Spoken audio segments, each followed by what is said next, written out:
Before we begin, I invite you to gently close your ears and focus on what remains when all external sounds fade away. It's like sitting in a quiet room, and after a while, you notice a subtle ringing or hum beneath the silence. If you listen closely, you'll start to experience this soft, constant presence, something that feels like the very fabric of reality itself. In quantum physics, it's said that everything is connected at the most fundamental level, and that everything we see is just a manifestation of deeper, unseen energy. What you are hearing, or rather feeling, is that same energy, that same field of potential. This subtle ringing is what we call the sound of silence. It's not just an abstract concept or some external force. It's the very essence of you. Everything we discuss in this session, and the ones to come, will be about this sound of silence. It is not something separate or different from you. It is you. This exploration is about realizing that the sound of silence is your own inner being, your most fundamental nature, the stillness from which all life arises. You are that, the very presence behind everything. I understand that the nature of life is a fleeting, ever-changing experience that cannot be grasped through sensory perception, memories, sensations, or thoughts. Everything comes and goes, constantly shifting and altering.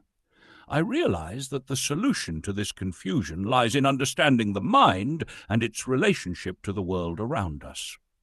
The mind, like a mirror, reflects impressions that we receive either through our senses or through the memories that we carry. These impressions are no different from one another, as they both originate from the same source, the brain.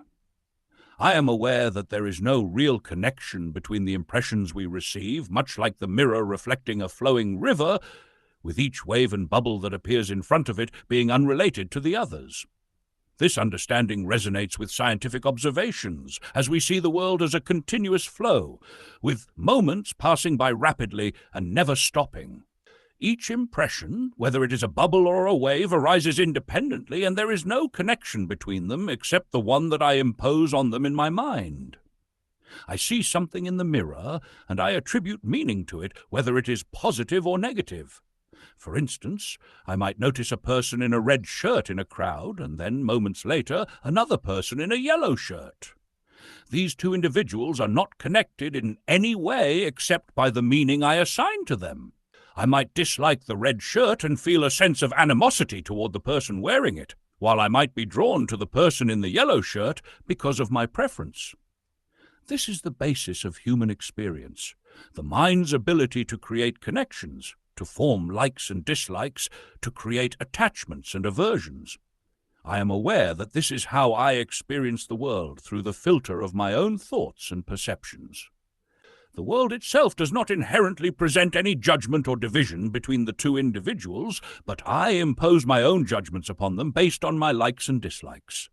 This process of attachment and aversion defines much of human life, where I seek out experiences that align with my preferences and avoid those that don't.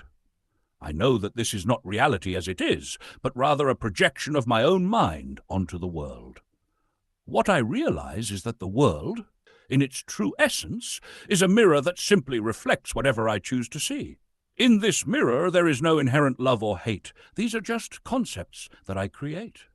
They are two sides of the same coin, the same attachment that I hold to things, the same desire to keep certain memories alive while pushing others away. The wave that I don't want to see remains alive only because I am holding on to the feeling of aversion to it. The bubble that I love remains visible only because I hold on to my affection for it.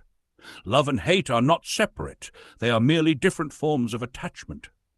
I am the one who keeps these memories alive, the ones I love and the ones I hate. Both the bubble and the wave have passed, yet I continue to keep them alive in my mind through my attachment to them. This is what love and hate are. Attachments, the mental effort to hold on to the things I want and push away the things I don't. This becomes even clearer when I sit in stillness, when I relax my body and mind and allow the mirror of my consciousness to settle without any undue pressure or distraction. When I do this, I begin to see things as they are, not through the filter of my likes or dislikes, but in their true nature. In this stillness, I can perceive the existence of things without the need for senses, memories, or thoughts. This is a deep and profound realization, one that I must grasp to understand the true nature of existence. The silence I experience is not a product of any physical senses. It exists beyond time and space. In this space of stillness, I realize that my ignorance has been the source of my attachment to the things I see in the mirror of my mind. The world, with all its illusions, is a result of my own ignorance, the belief that I need these external things to define my existence. But when I see through my own truth, I realize that my existence does not depend on these fleeting forms. I, as consciousness, am separate from these forms. The body is not essential for my existence, though it may be necessary for me to experience the world. The feeling of existence comes through the body, but I am not bound by it. I realize that even if the body ceases to exist, even if the mirror of the body no longer reflects anything, my consciousness will continue, unaffected by the absence of the body. The existence of sound, of silence, does not depend on any particular body or mirror. It exists independently, in the infinite mirrors that are available, reflecting the same silence that exists within me. This understanding brings me to the realization that the consciousness within me is not created or destroyed by the existence or absence of any physical body. The proof of this lies in the fact that even when one body is in deep sleep or no longer functioning, the consciousness within other bodies continues to exist, untouched by the temporary state of one individual. The body may sleep, but consciousness remains. This awareness is enough for me to recognize the truth of my existence, which exists beyond the limits of the body and the mind, beyond the mirror that reflects my perceptions. This is where I stand today, in the understanding that my true essence is not bound by the fleeting forms and thoughts that come and go, but is the eternal witness of all that passes before me.